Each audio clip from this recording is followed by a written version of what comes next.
8:10, and we are back in public session. Sorry, let me get my agenda back up. And we're going to resume with our presentation, item B2. Leah Jackson presentation, Ms. Simone.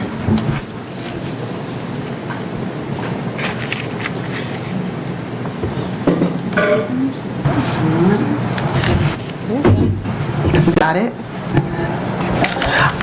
While you figure out the mic, I just want to let everyone know that throughout the school year, we will travel to different school buildings and hear a presentation from each building. Right now, we're going to hear from Lee F. Jackson with Ms. Patricia Simone, and then next month will be Highview, the month after that, Bailey, and so forth, so that we will travel. If you'd like to come out, you can come out to the school and ask questions if you'd like about the specific school, or not, but this will be available for anyone who'd like to find out more about Lee F. Jackson and what they do here. So take it away, Ms. Simone. Okay, great. Thank you so much. We always love to come out and showcase the fabulous different things that we're doing in our school. So welcome President Mayers, Vice President Valen, all of the trustees, Dr. Iverson, Dr. Mancuso, Ms. Serena, and again, thank you all for inviting us to present tonight. So, let me click. Okay. So tonight, with me, I have a few of my fabulous staff members. So I'm going to introduce them, and then they will come up and introduce themselves as they present. I'm Patricia Simone, proud principal of Lee F. Jackson School. And this is my 15th year as the principal of Lee F. Jackson and 25 years in the Greenburgh School District. I'm very, very vested, and I do love what I do every single day.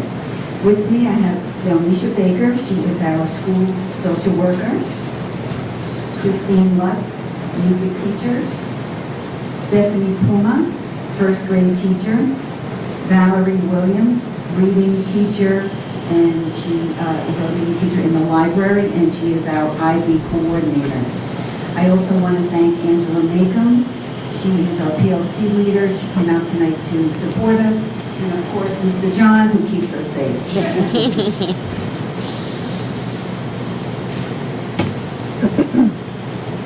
Okay, so we really put a lot of thought into what our presentation was going to be about tonight. We wanted it to be meaningful, and we really wanted to make a connection of what's going on in the district. So tonight, we will be presenting how is the Lee F. Jackson School supporting the Greenburgh Central School District strategic plan. The strategic plan is a 5-year plan, and it has 5 goals. It has building blocks to ensure that all of the students, when they leave high school, are able to demonstrate the attributes of a portrait of a graduate. And that starts here in the early childhood years. We get a lot of students that come from ECP, but then there are other students that are out of district, and their first experience with Greenburgh is here in kindergarten. So that's why we thought of the portrait of a graduate, and how are we molding that child from kindergarten so they could graduate with that profile. Our presentation tonight is really going to focus on goal number 1, which is student success. And under each goal, there are objectives. So tonight's presentation is going to focus on the strategic objective under student success, objective 1, 2, 4, and 6.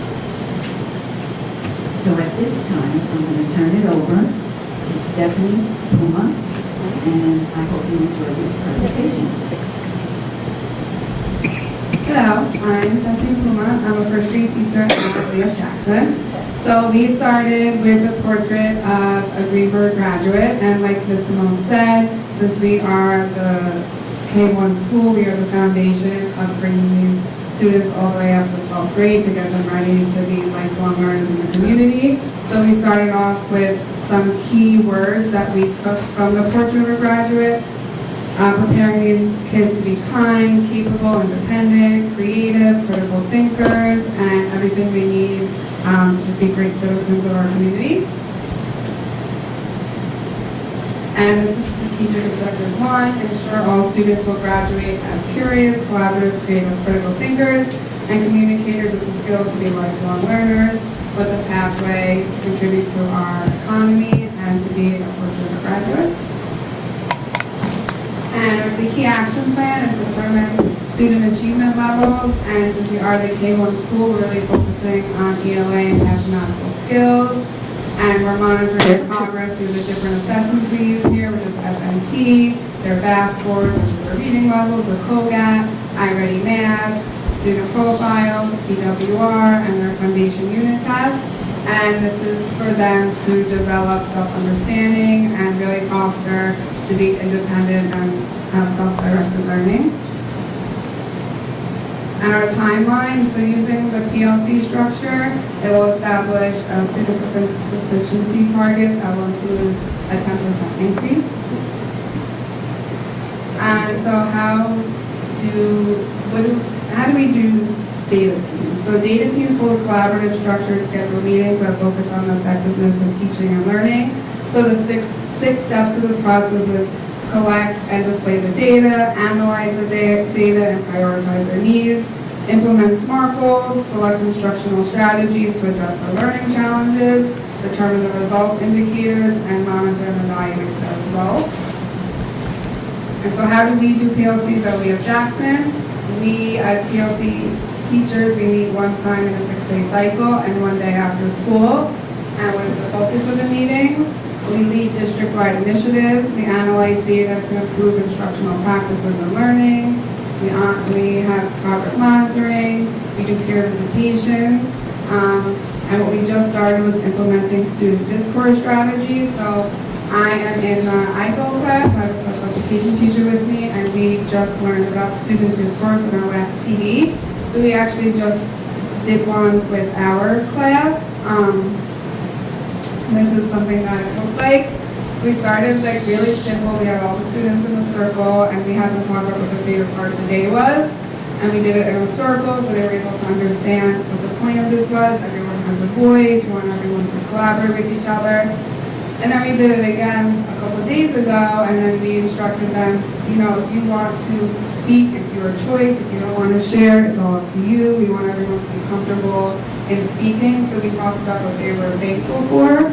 And this really taught them to really listen to what their peers had to say, so they weren't all shouting out at once. They kind of, one person said something and they listened and they kind of went back and forth. So we thought it was a really great strategy that we're going to start using and implementing through ELA and math as well.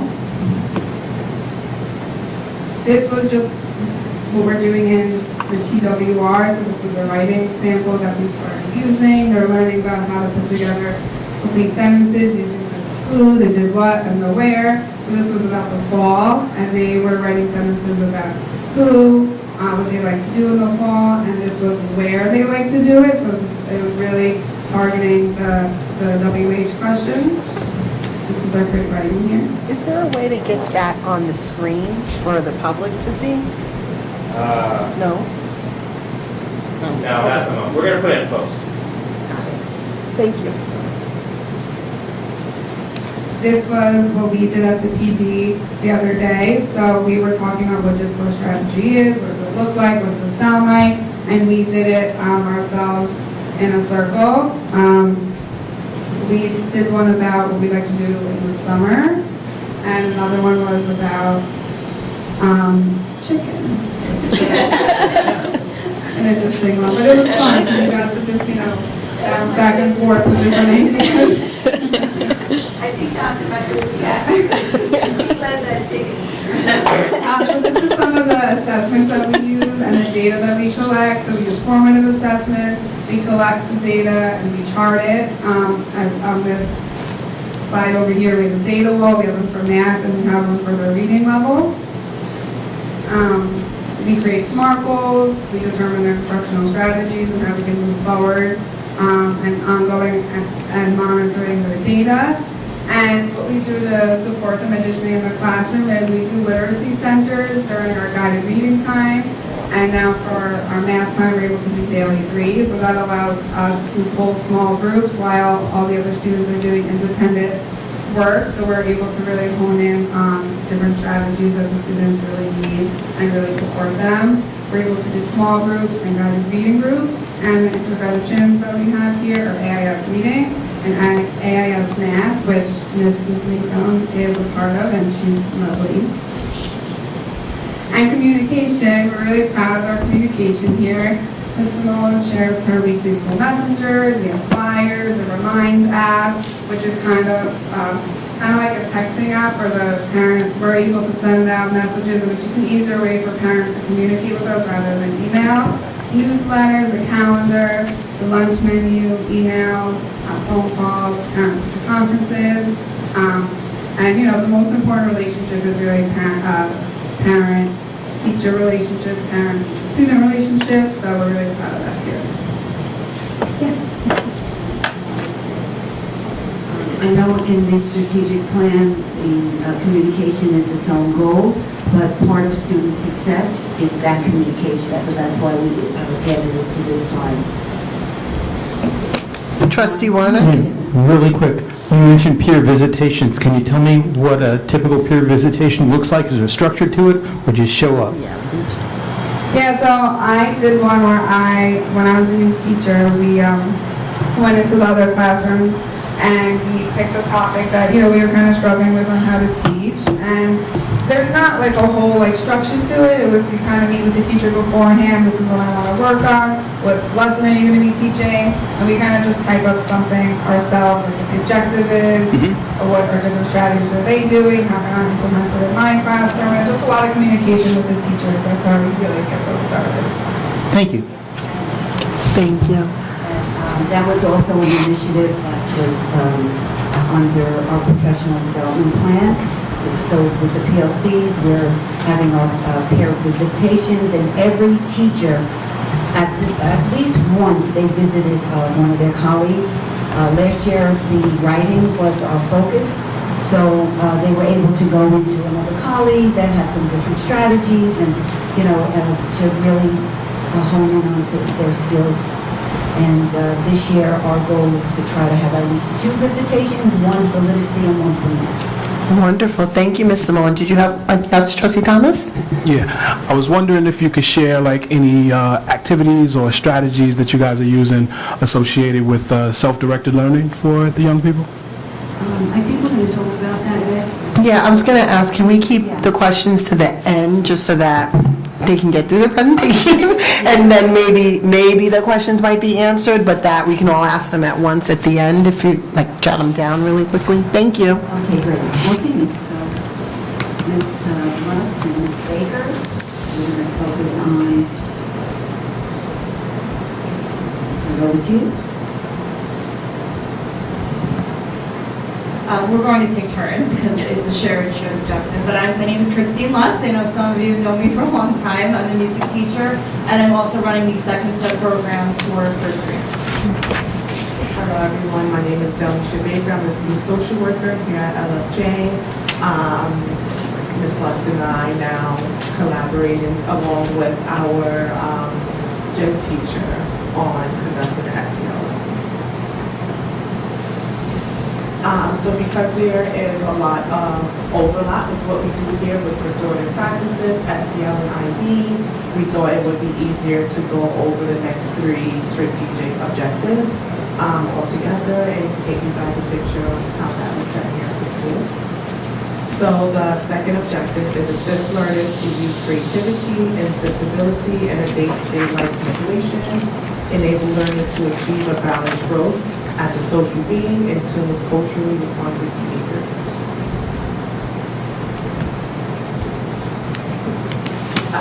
Objective 4, develop internationally minded people who recognize their common humanity and shared guardianship of the planet, help to create a better and more peaceful world, and research and show independence in learning. So this also coincides with strategic goal number 5, objective 3 for culturally responsive and sustaining education connections. And we have objective 6. We also skipped over the previous objectives because they were more geared towards ECP and didn't really fit where we are now. So objective 6, through SEL, ensure children and adults acquire knowledge and skills that impact their ability to manage emotions, manage behaviors, and set and achieve goals.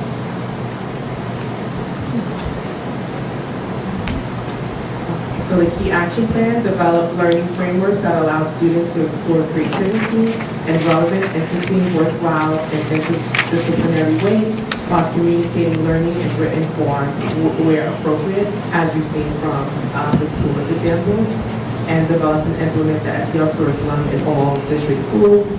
So ECP is using Second Step, we are using Second Step as well. Research opportunities to maximize instructional time to improve delivery of SEL services, so homeroom periods, co-curricular, extracurricular clubs. And as a school and as a district, of course, we're always going to be prioritizing the social, emotional, and physical well-being of every student, every staff member, because together we're a team, and if we're not healthy, then they're not going to be healthy, so we take care of each other. We're ensuring that our schools are safe and allow students to focus on their learning and prioritize their personal growth. And SEL is implemented for all students once a week on a 6-day cycle. So I'm doing it with the first graders once a week on a 6-day cycle. And Mr. Ayala is doing it with kindergarten once a week on a 6-day cycle. And I do the special education classroom, so both of our 1212s and the 812.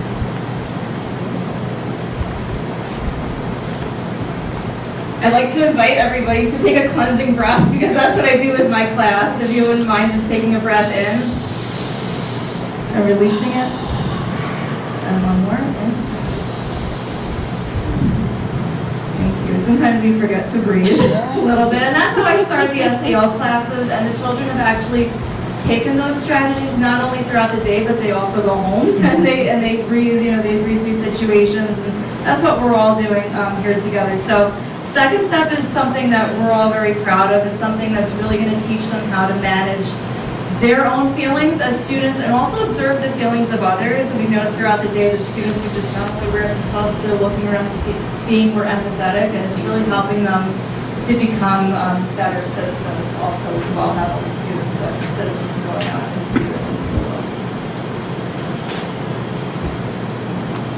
So here you see the day we have restorative practice training here at LFJ.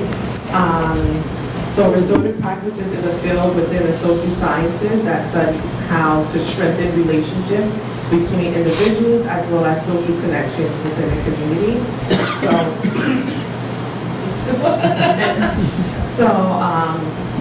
We incorporate that within the SEL. So as you've seen from Ms. Puma's example, they do circles. That's the time to check in with their feelings. That's the time just to check in with what's going on in their immediate learning environment and sometimes at home. And sometimes the children like the answers better they get from their peers. That was one of the exercises that we had from our professional development. We had a facilitator come in and they said 4 people would sit in the middle and 2 people would listen and the other 2 people would give an example on how to fix the problem. And students actually really know the answers and sometimes it's more relatable when it comes from them. But it also helps them really to think outside of themselves. So that was something very helpful from the training that we got, just using the students to come up with their own answers and become creative. So SEL is implemented in many different ways. It's built into the schedule, so there's many different check-ins for them. There's a check-in in the morning when the students first enter the building. We're always asking how they're doing. Then they go up to the classroom. They have their morning meeting. They're saying, how are you feeling and why? Then after lunch, there's another check-in to see if anything happened at recess, how they're feeling in the middle of the day. After that, they get a visit from me or Mr. Ayala. It's implemented into the schedule where we talk more about anything that's happened during the day, but there's also a set curriculum where it talks about feelings, self-awareness. It goes into so much deep breathing, positive affirmations. That was something that we did as a staff at the beginning of the year. And it's great when you get to start it young because then it just becomes more natural for them. focusing, self-talk, being assertive, those are all things. So they get the SEL throughout the day from different people, so that kind of helps them to understand it. There is a second step program with the parents with the home links. It's a common language that's used through all the classrooms, through all the special areas at home. Sometimes the students are even teaching their parents and their families about social emotional learning, which is really nice. That's not just staying in the building, it's actually going home with them. We have SEL student nominations, restorative circles, quarterly SEL assemblies, we just had one, and we also have the IB sharing assemblies. Yes, so in connecting back to restorative practices, having Ms. Lutz and Mr. Ayala team up with me to conduct SEL has definitely been great. So having everyone balance the workload and share the responsibility of creating a safe and welcoming environment for the school has made a big difference with what we can do here, and making sure we can connect with everyone. So if Ms. Lutz is teaching an SEL lesson and something comes up that's a little touching, then I get called in and we tag team. Or if something's happening during recess, then I get called, and because we all have the same shared language, it lessens the, it lessens the chances of having miscommunications or misunderstandings on what's going on. And then in terms of connecting with the community, the home links. So in previous years, we sent the parents home links to sign in, but this year we're now sending the papers home as a sort of homework with an incentives. So if the children bring back their SEL homework, their name gets put into a raffle, and they get to pick out of our PBIS store, our Positive Behavior Intervention store. So that has been, working wonderfully. Staff check-ins, kindness boards. We have a shout-out box inside of the front. So if you see something, you say something here. So if you see a teacher going above and beyond, you can shout them out. That gets read, and the shout-out paper gets put in the box. They can display it. So that has been working well. We also have the Sunshine Committee that actually Ms. Majum helps run. So we have dinners, things like that, that really boost the morale here inside of the school building.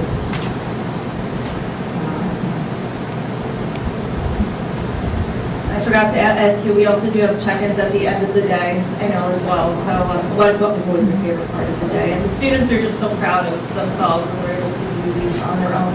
SEL and special subject areas, we're teaching them to have a growth mindset, to just continue learning and through classroom discussions. To have positive self-talk, because that can really steer you one way or the other, whether or not you can do something or you want to try it again. To be open-minded, that it's okay to try something new, it's okay to be bad at something that you're trying that's new, but you're going to work on it and become better. To maybe to learn how to work with in a group. Sportsmanship, that's physical education. Just being a good sport, sometimes it's hard in itself. It's good to teach them that now, that it's okay to win, it's okay to lose, and you want to do the right thing, no matter whether or not you win or lose. Doing hard things, we want to learn how to do hard things because that's how you grow. We're all positive reinforcing that. And team building, we want to learn how to work collaboratively with others, and it's about ultimately self-managing their own behaviors. And of course, to show respect and kindness and to play fair. Those are really the ideas that we're really driving forward. So here's an example of a paper we got from our restorative training. Every teacher has it.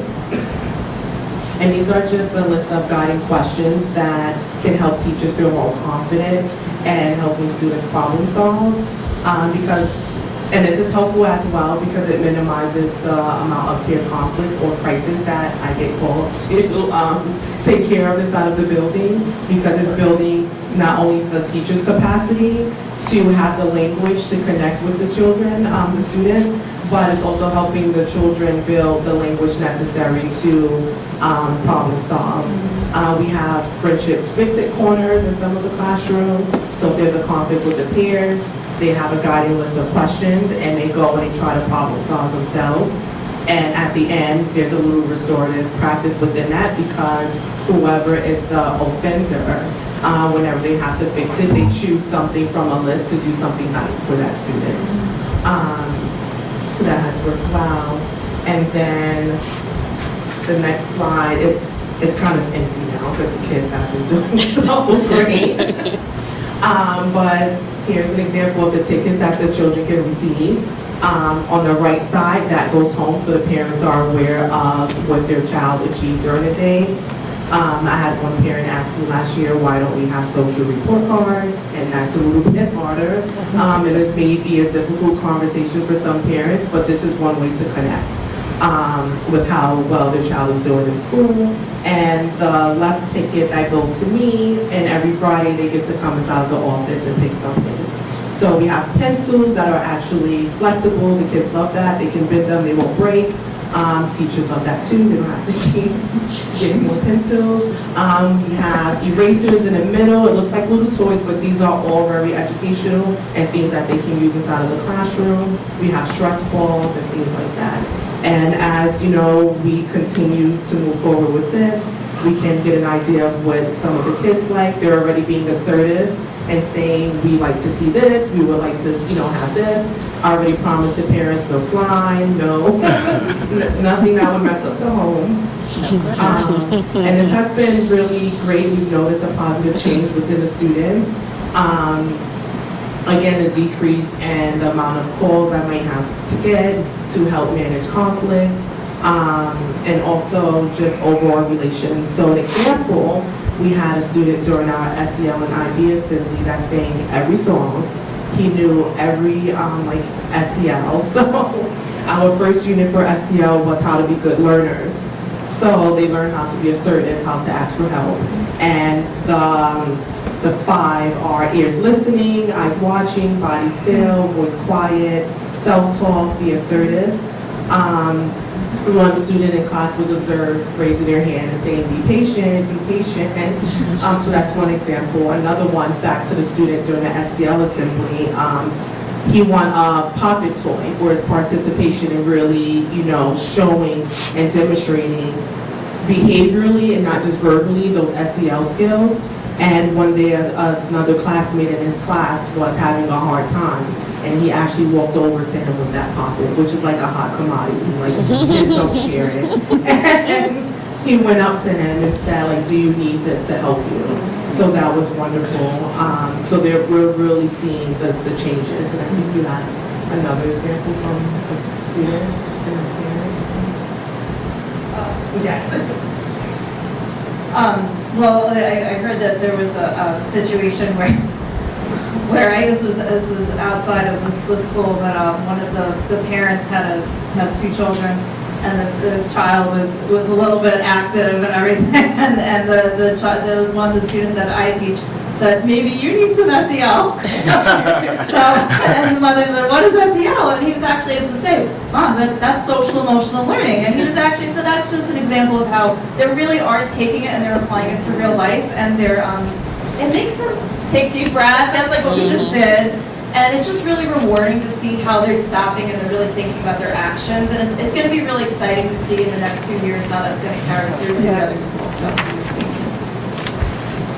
Thank you, everyone. And we're now going to have Ms. Williams come up. She's going to speak about IB and speak further on how we incorporate SEL and IB together.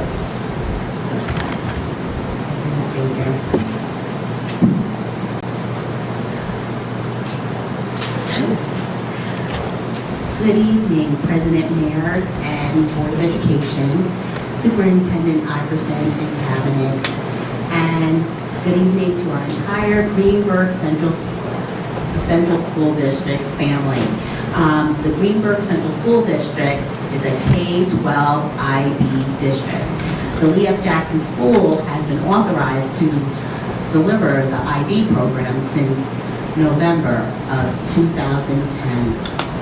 And our IB mission statement for the International Baccalaureate program, the International Baccalaureate aims to develop inquiring, knowledgeable, and caring young people who help to create a better and more peaceful world. through intercultural understanding and respect.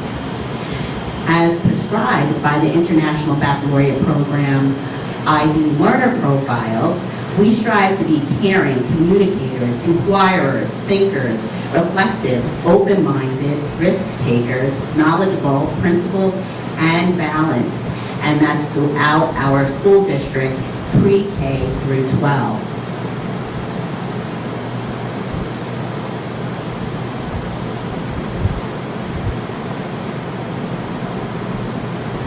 We are ahead of the projected IB teacher professional development training schedule because by December 2023, that's next month, 100% of LFJ teachers will have completed the required PYP IB professional development.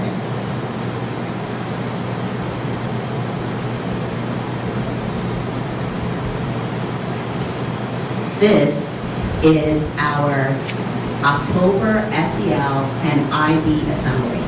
We came together, kindergarten students came together and first grade students came together. And Ms. Baker and I, we had a fun-filled sharing assembly that incorporated the IB Learner Profile of the Month and also the second step program, first program. Now, the Greenburgh Central School District IB Learner Profile for November is inquirers. We ask questions. Knock-knock jokes ask who questions, and the answers make us laugh. And laughter is the best medicine. We told knock-knock jokes about the second step whole body listening strategies. Eyes watching, ears listening, voice quiet, body still. Now let's have some fun. Knock knock.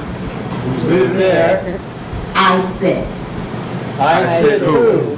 I sit still while I'm listening to you. So that was,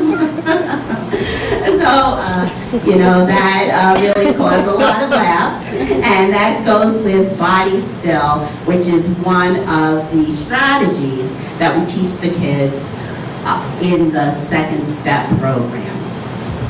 Thank you very much for being here this evening. And I'm going to hand it back to Ms. Simone.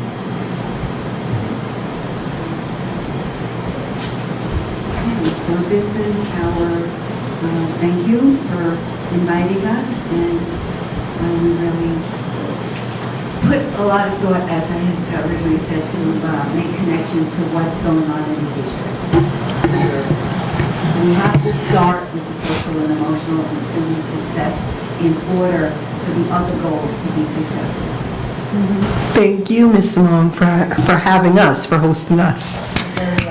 Very good presentation, thank you. And are there some questions from trustees? Trustee Thomas? Yeah, so thank you so much for that, and congratulations on blowing through the various different professional development goals that you guys have. We love to see that. So I'll ask the two questions kind of together because they are related. I saw the statement about self-directed learning, so very interested in what kind of differentiation is able to happen in the classroom, as well as the interdisciplinary learning. Can you share either some strategies or just anecdotes of how you guys do that on a day-to-day basis? So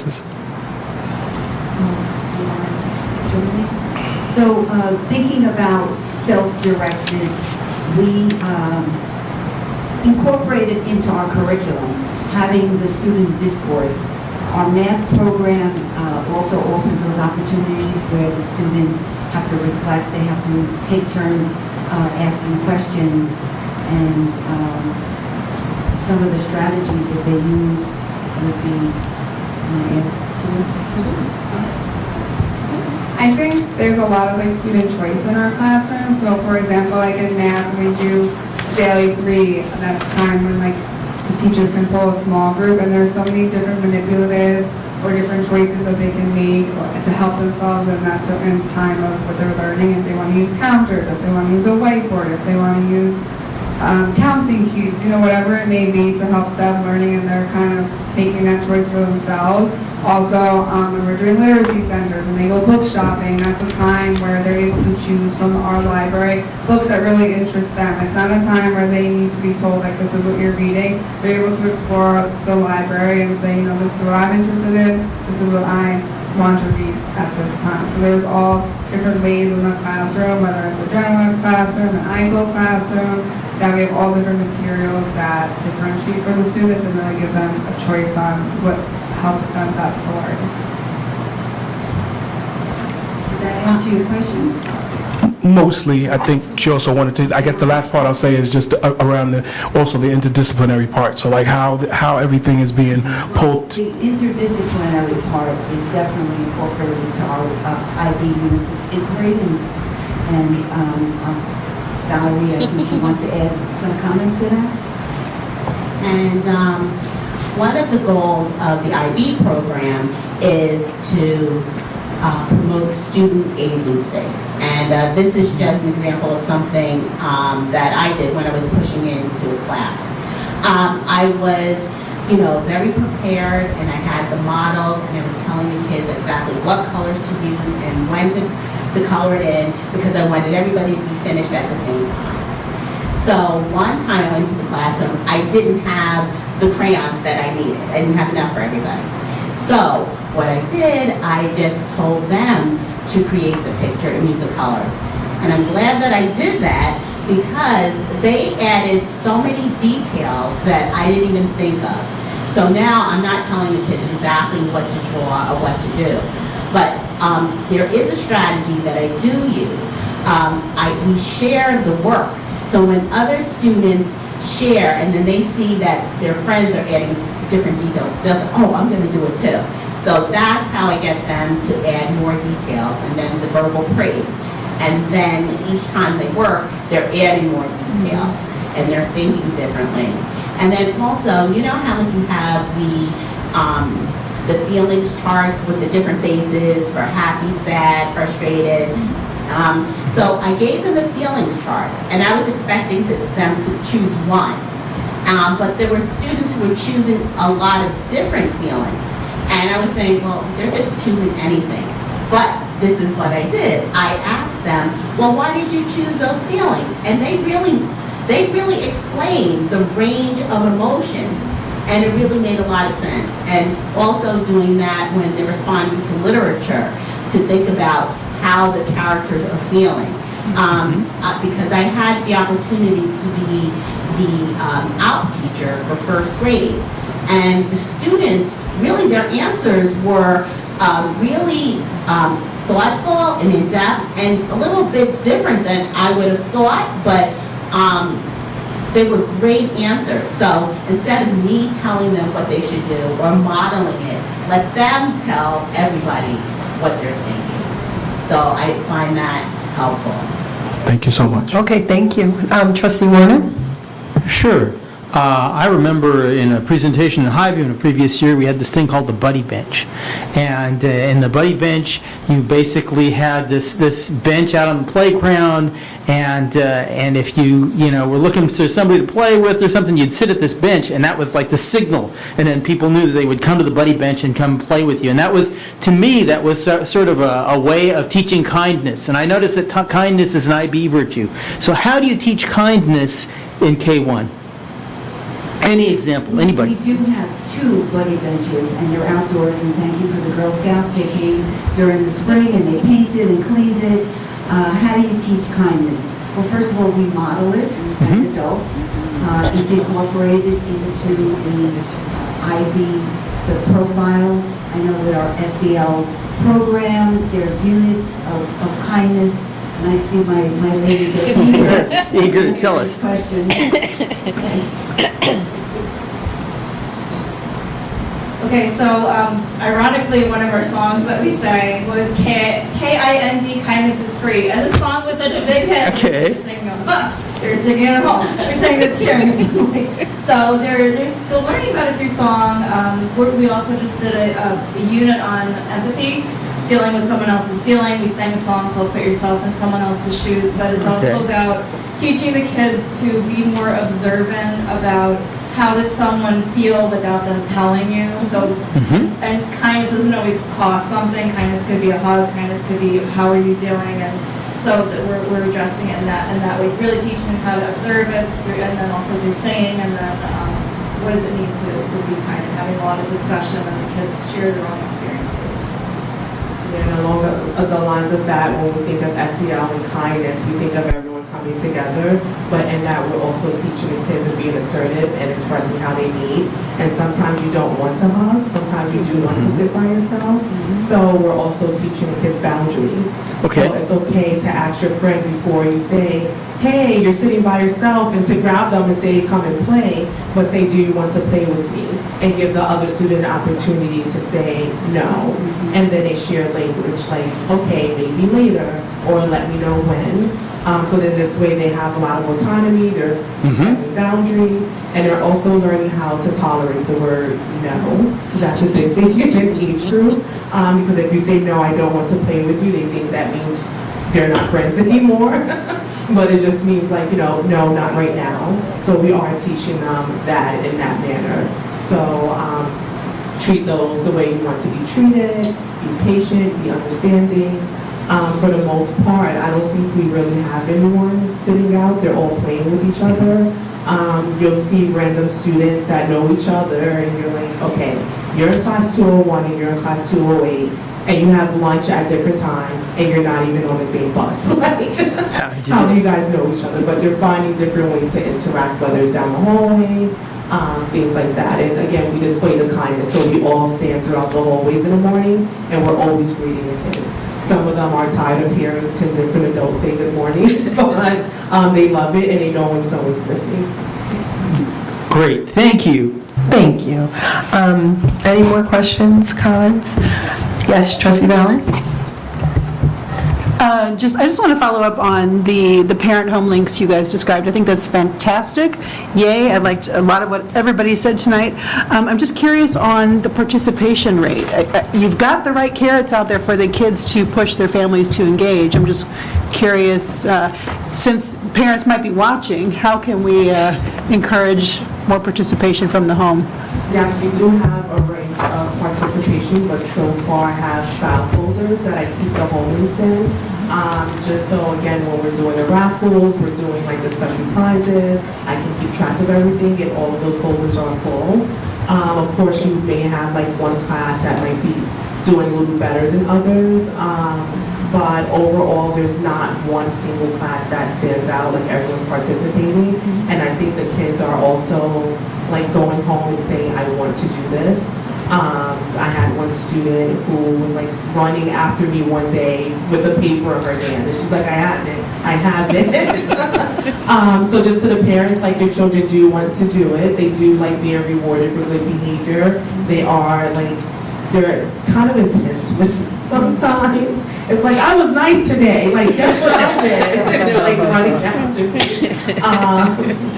So, it's wonderful to also see, because a lot of, on the home links, are a lot of prompts from the parents. It's not just the child sitting at home doing it alone. So for instance, one was on following directions. So the parent had to give their child step-by-step directions and then write down what they were able to do.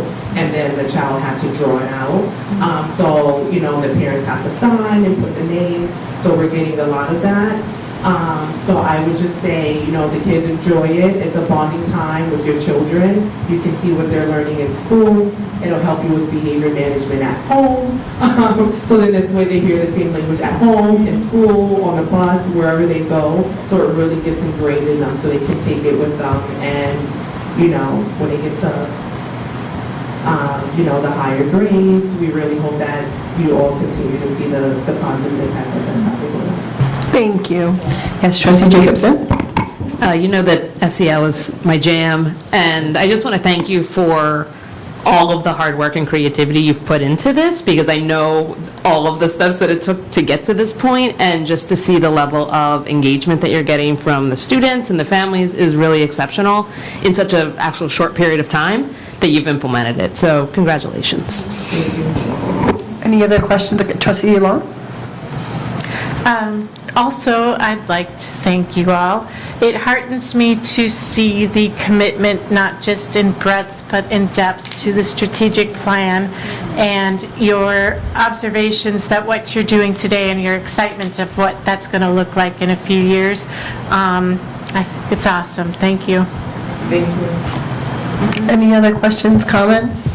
I have a question for, I think, Dr. Macaluso, but maybe Ms. Simone might be able to answer.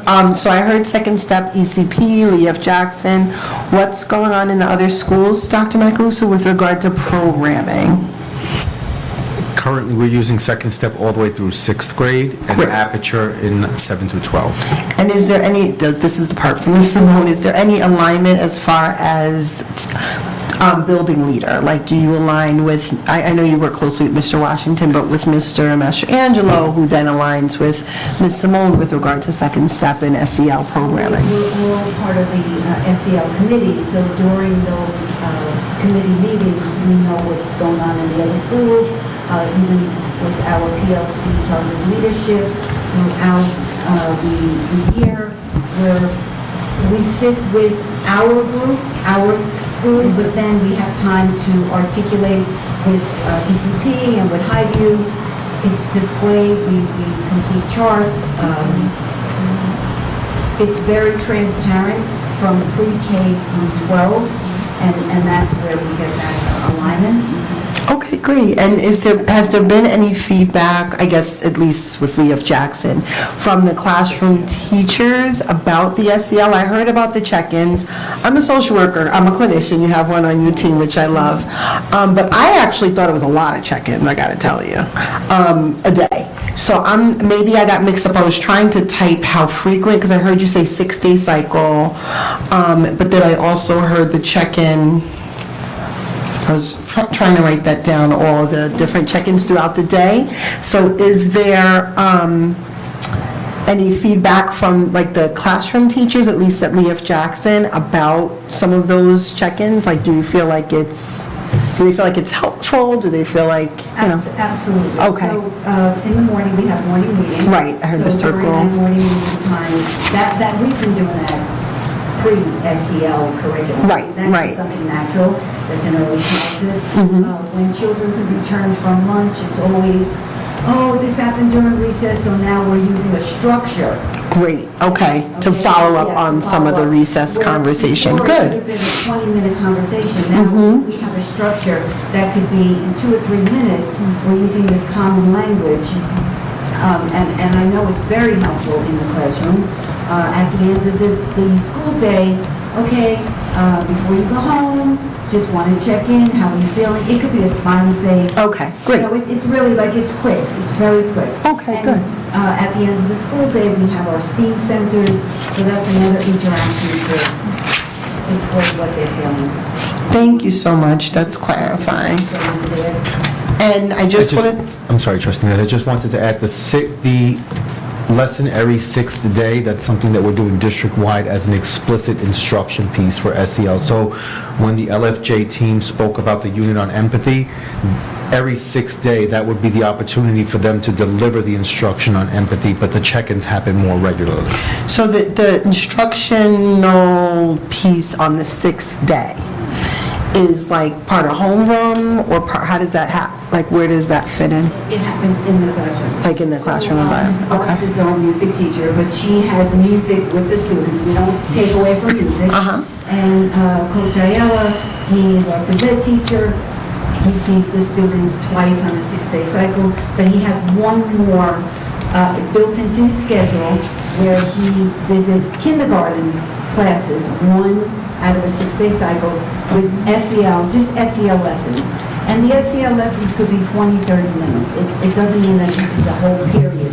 Especially at this age, those lessons are pretty quick. We don't want to take a lot of, the classroom time, but very important. at this age to have those SEL, because you're not going to get through the academics unless the students are able to reflect, understand, like you said, be kind, to really absorb the world around them. Okay. All right, thank you. And you guys stayed pretty late, so I'm sorry about that. But thank you very much. Wish everyone a wonderful Thanksgiving. Wonderful, you too. Thank you. Great job. We have our annual turkey trot at 2:30 tomorrow. Awesome. To trot around the building with us. You're more than welcome to join. Wonderful, thank you so much, Ms. Simone.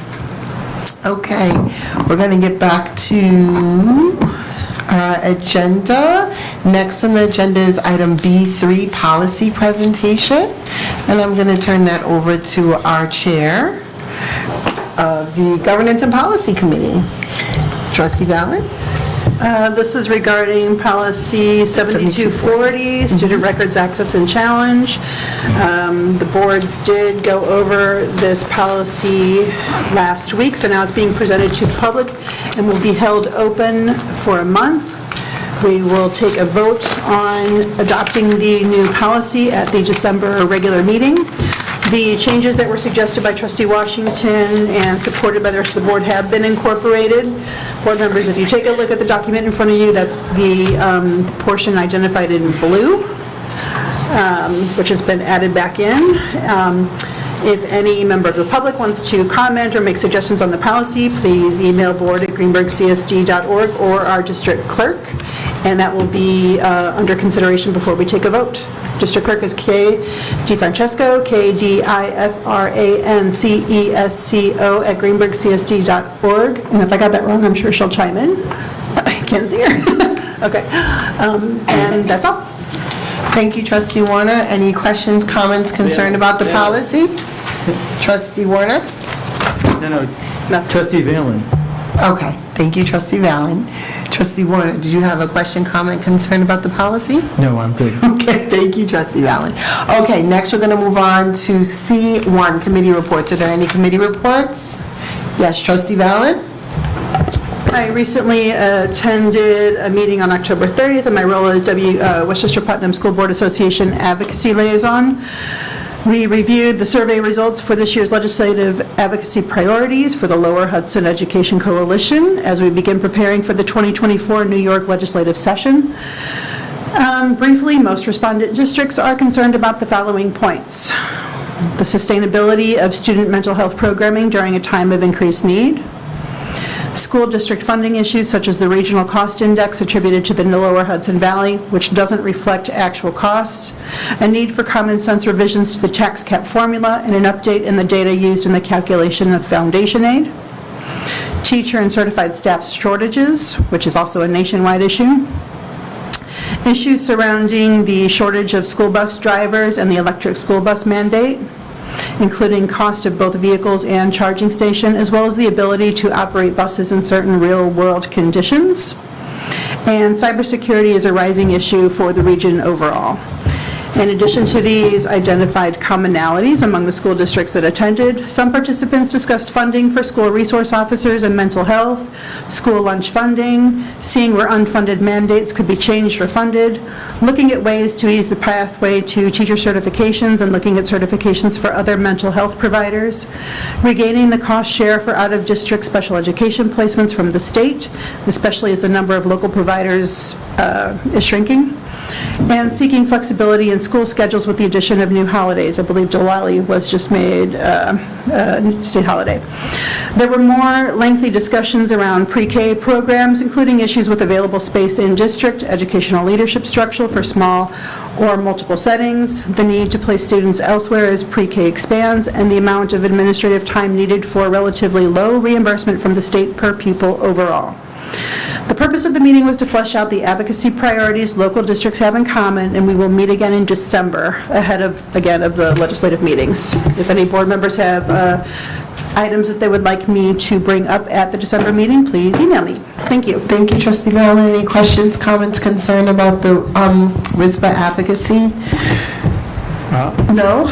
Trustee Warner? I would support the electric bus initiative, certainly, and reform to our foundation aid and any other kind of aid we can get is something we should pursue. Thank you. Any other trustee? Feedback, questions, comments? No? Any other committee reports? Trustee Long?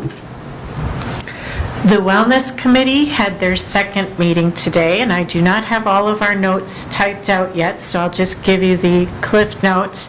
We wrote the draft for our charges. We are focusing this year on the nutrition aspect of the wellness policy number 5661 because of the RFP that is coming up at the end of this year. We had an in-depth discussion about the aspects of the wellness policy and focusing on implementation and assessment. Our next meeting will be December 13th at Woodlands in the Freelo Center at 4 p.m. And actually at that meeting, we are going to have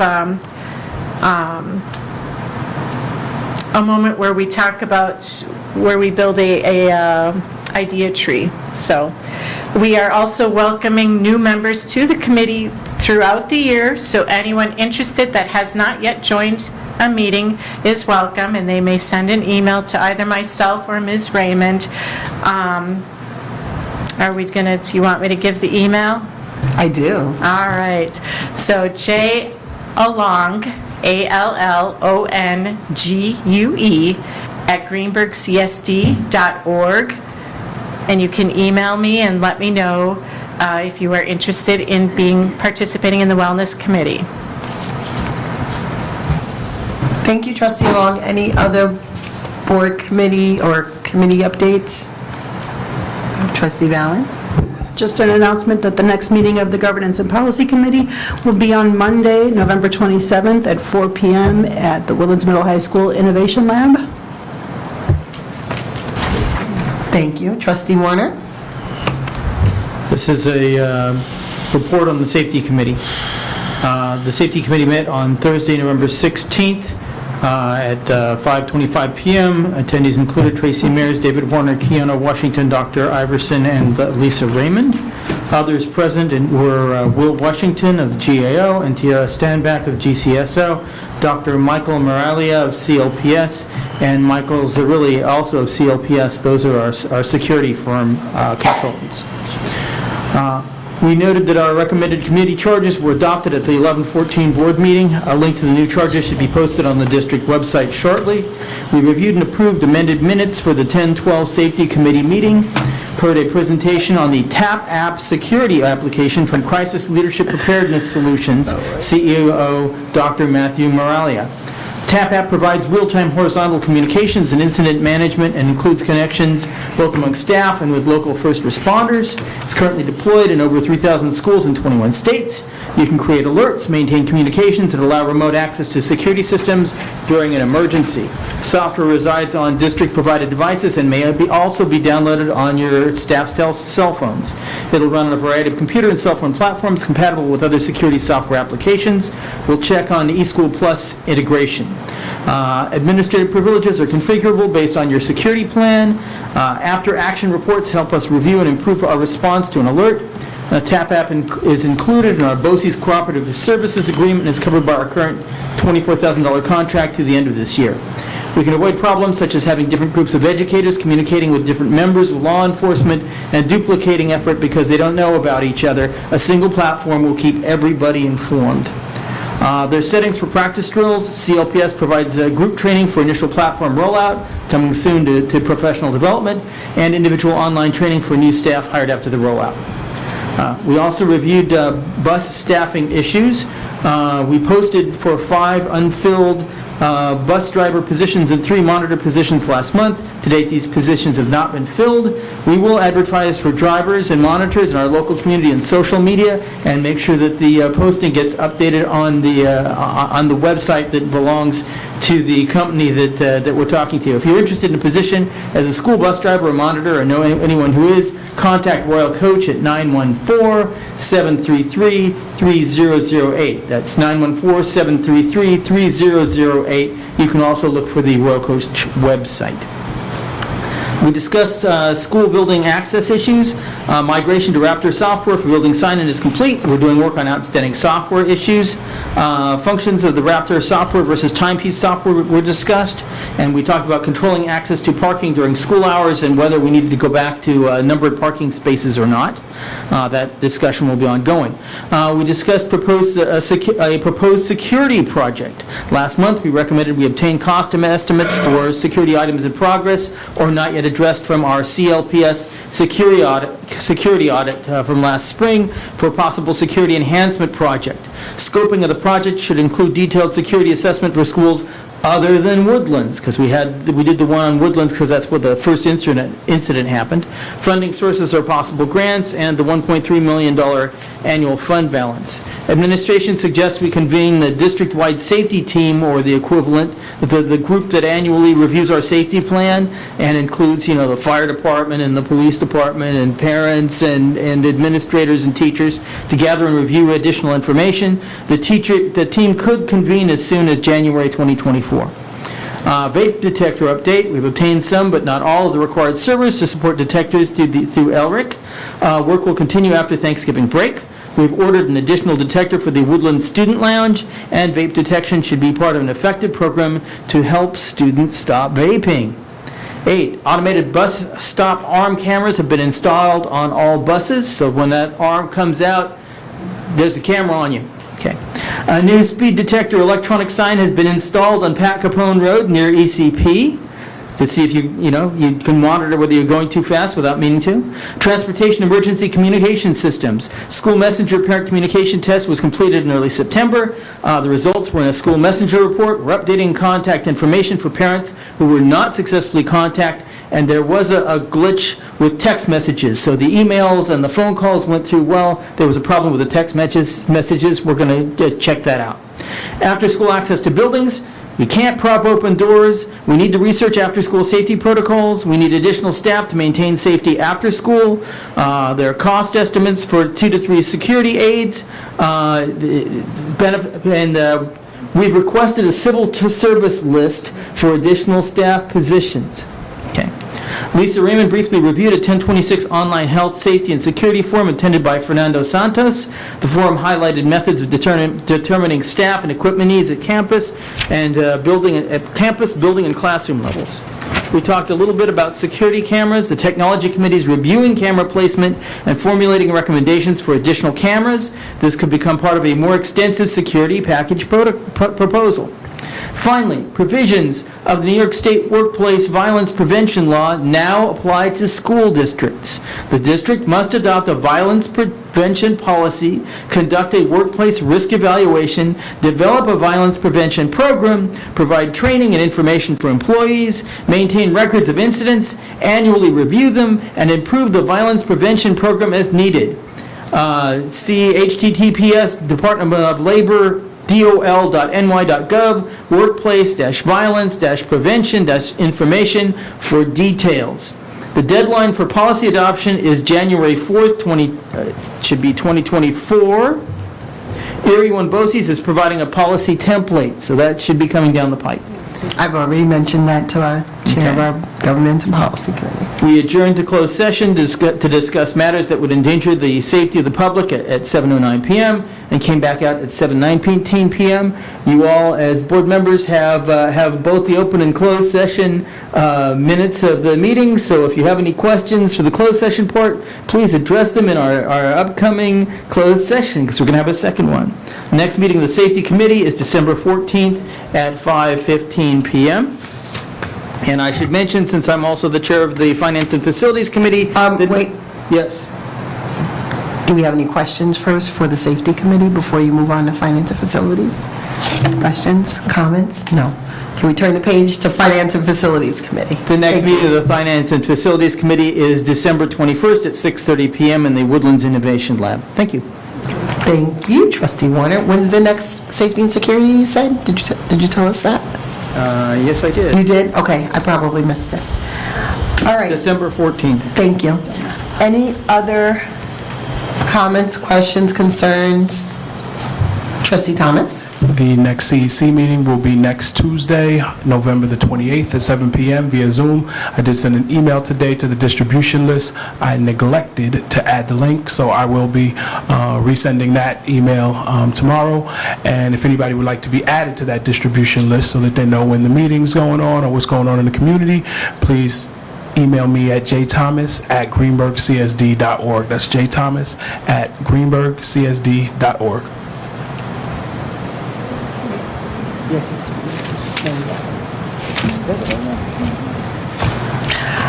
Trustee Thomas, I've been reminded that we do need to approve the membership for your committee, so after that meeting, send us a list so we can get it on the agenda, please.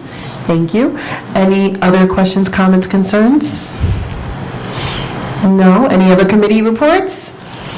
Hearing none, I'm going to move on to the next agenda item, which is Board President's Report. I'll keep it short. Hopefully, everyone has a happy and healthy Thanksgiving break. That's coming up this Thursday. All of our district offices will be closed at end of day, about 3 p.m., right? Regular day, 4 o'clock.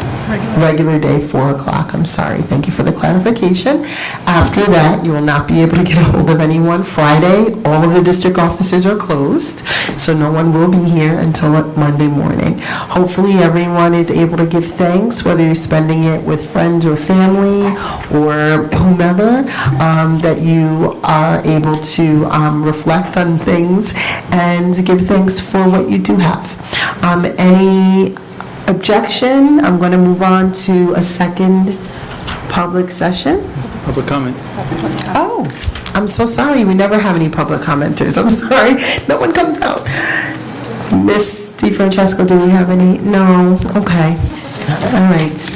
Come out. Someone come. We love to see people in here from the public, but I see, yes.